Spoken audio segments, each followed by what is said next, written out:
belum ada obatnya. Berarti apakah untuk pembuatan antivenom itu kita butuh bisa ularnya asli dan tiap antivenom tuh spesifikannya per ular, atau ada yang obat antivenom neurotoksin itu bisa semua neurotoksin, hematotoksin venomnya bisa buat antivenomnya bisa buat semuanya, apa memang harus spesifik per ular? Nah, ini yang tanya memang ahlinya. Sampean sudah bisa jadi ahli ular, Mas.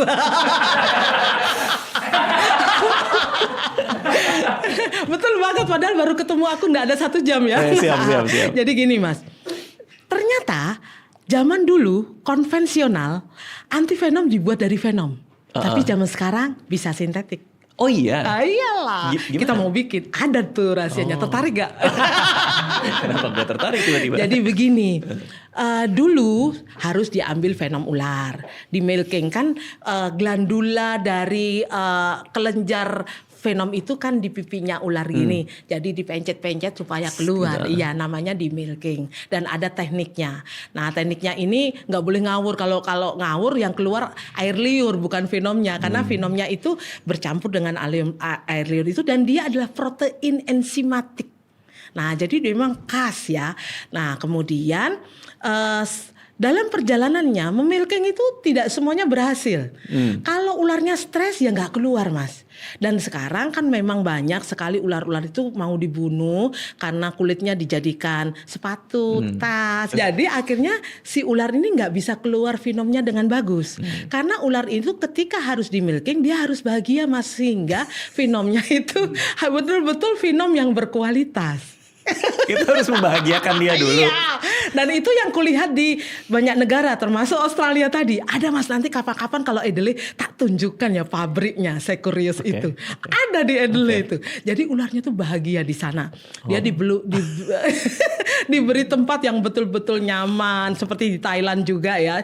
Nyaman, kemudian dia diberi makan yang istimewa juga. Pokoknya dirawat sampai bagus sehingga dia bahagia. Sehingga kalau di milking itu dia tidak langsung mati, tapi dia bertahan dan venomnya itu berkualitas bagus. Nah, sekarang yang menjadi masalah itu tidak semua hari, tidak semua ular bisa seperti itu.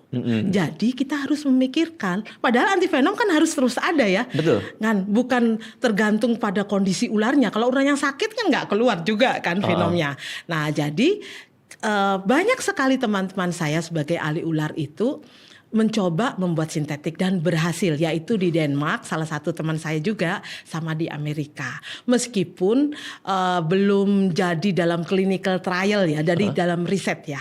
Ada harapan bahwa kita cukup setetes saja venom sudah menjadi antivenom yang sangat banyak. Sekarang kan metode-metode banyak sekali, alat-alat juga banyak sekali. Misalnya pakai salah satu alat Kitov misalnya ya, dengan Kitov itu LCM, SMS, GTF itu loh, Mas. Nah, nggak tahu itu apa? Ya pokoknya alat untuk sequencing gitu. Lu nggak ngerti deh kayaknya. Nanti ikut aku pokoknya gitu. ke situ sebentar. Ya, ke BRIN. Nanti ada alat itu. Ke BRIN. Nggak sih, kayaknya nggak deh.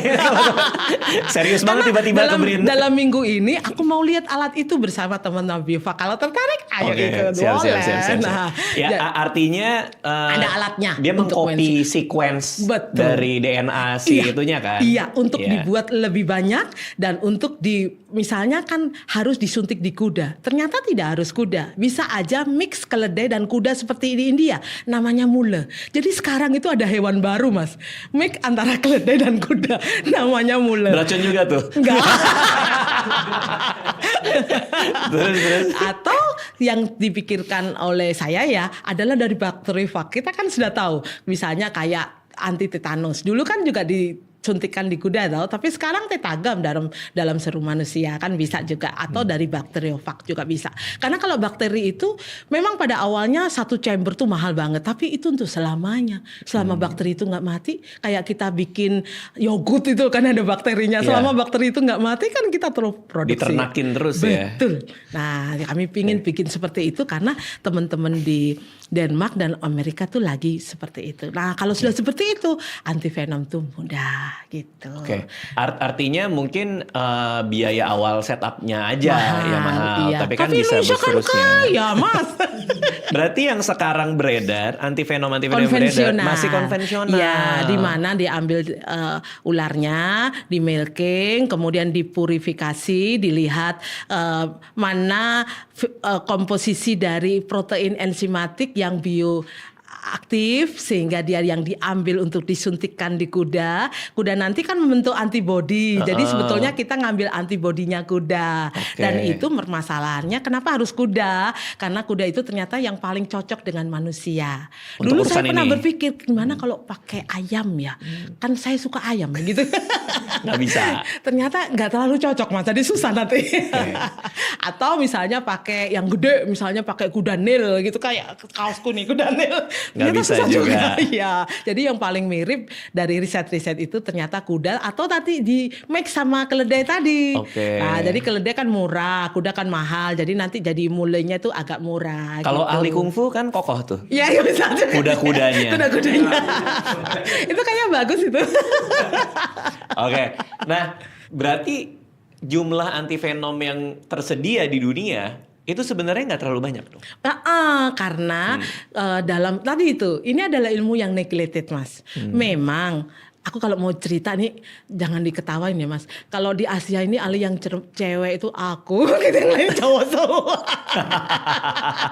Jadi dulu orang tuh nggak percaya kok yang datang ibu-ibu gitu. Ada satu ketika saya pergi saya lupa rumah sakit mana, Kerawang atau mana ya gitu. Aku waktu datang tuh dipikir keluarga pasien karena ibu-ibu.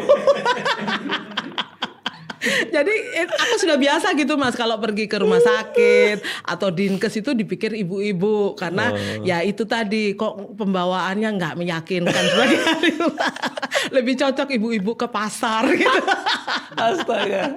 Nah, jadi karena begitu akhirnya produksi anti bisa ular juga susah karena ahlinya jarang, kemudian neglected knowledge ya. Jadi agak susah ilmunya, aneh juga ilmunya karena di luar kedokteran kan gitu ya. Jadi itu mix antara biologi, kedokteran hewan, farmasi kan gitu ya. Betul. Jadi aku harus belajar semua. Tapi aku tadi cerita ya, jadi masterku itu master imunologi, Mas. Kemudian S3ku tadi biomedik, nah spesialisku kan emergency tadi. Jadi ilmu itu ternyata memang direncanakan Tuhan supaya aku menjadi ahli toksin. Dulu aku nggak tahu, Mas. Ya sekedar sekolah, namanya juga waktu itu yang buka master imunologi, ya udahlah sekolah S2 imunologi gitu kan. Terus waktu itu aku sekolah spesialis itu bareng S3. Ternyata ada biomedik ya sekolah itu. Ternyata kalau aku tidak belajar ilmu itu nggak ngerti akan bagaimana venom bekerja tadi. Oke. Nah, jadi akhirnya karena antivenomnya dikit, ya kita punya keterbatasan, limitasi. Nah, akhirnya pakai kira-kira obat-obat ya kayak tadi anticholinesterase kayak itu. Kalau itu mah bisa buat tirotoxin, tapi hematotoxin tuh berbahaya banget kalau nggak pakai jadi, antivenom kan? Betul.